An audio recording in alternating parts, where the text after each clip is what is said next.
What is prostate cancer? Prostate cancer क्या होता है?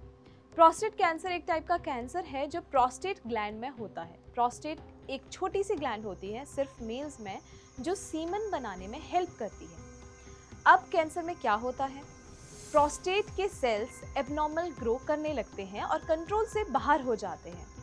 अब इसका कारण क्या है? What are the causes? सबसे पहला होगा एज। 50 उम्र के बाद रिस्क बढ़ जाता है। नंबर 2, फैमिली हिस्ट्री, अगर फैमिली में किसी को पहले से था। नंबर 3, हार्मोनल चेंजेस यानी कि टेस्टोस्टेरोन चेंजेस।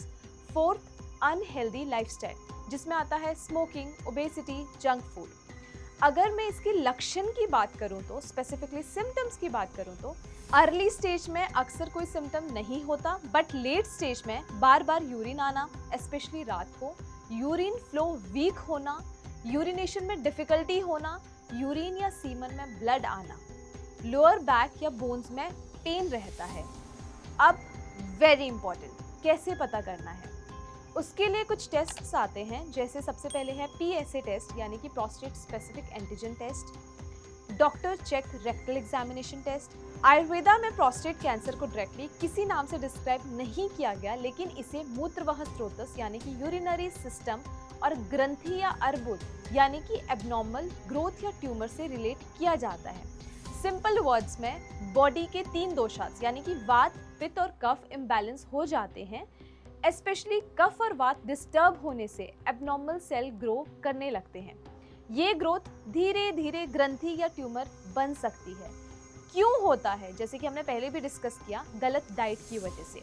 बहुत ऑयली फूड खाना, प्रोसेस्ड फूड खाना, हैवी फूड खाना, फिजिकल इनएक्टिविटी बहुत कम कर लेना, स्ट्रेस लेना और पुअर लाइफस्टाइल की वजह से।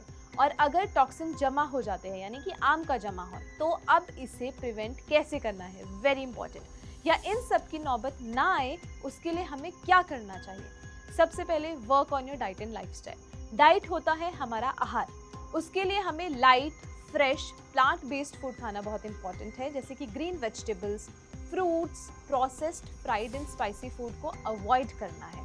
फिर आता है हमारा लाइफस्टाइल यानी कि विहार, जिसमें आता है डेली एक्सरसाइज करना, योगा करना, अपने स्ट्रेस को मैनेज करना, जिससे आप कर सकते हो मेडिटेशन के थ्रू, प्राणायाम के थ्रू। प्रॉपर स्लीप लेना इज़ वेरी इंपॉर्टेंट, अपने पर्सनल हाइजीन को मेंटेन करना। फिर आता है डिटॉक्स यानी कि शोधन प्रोसेस, जो बॉडी का एक डिटॉक्स थेरेपी है। ये अपने आम यानी कि टॉक्सिन्स को बाहर निकालता है, और मॉडर्न के अकॉर्डिंग इसका ट्रीटमेंट स्टेज पर डिपेंड करता है। अर्ली स्टेज सिर्फ मॉनिटरिंग करना यानी कि एक्टिव सर्विलेंस। फिर आता है surgery if it is required, तो प्रोस्टेट रिमूव करना पड़ता है। फिर आता है radiation therapy, hormone therapy, chemotherapy, जो कि एडवांस केसेस में होते हैं और इसके बहुत ज़्यादा साइड इफ़ेक्ट्स भी रहते हैं। अर्ली डिटेक्ट हो जाए तो इट इज़ इजीली ट्रीटेबल। अगर लेट स्टेजेस में बॉडी के दूसरे पार्ट्स तक भी, बोन्स तक भी ये स्प्रेड हो जाता है, तो आप सभी को अपने डाइट और लाइफस्टाइल पे ध्यान देना है, ताकि आप ऐसी बीमारियों से बचे रहें।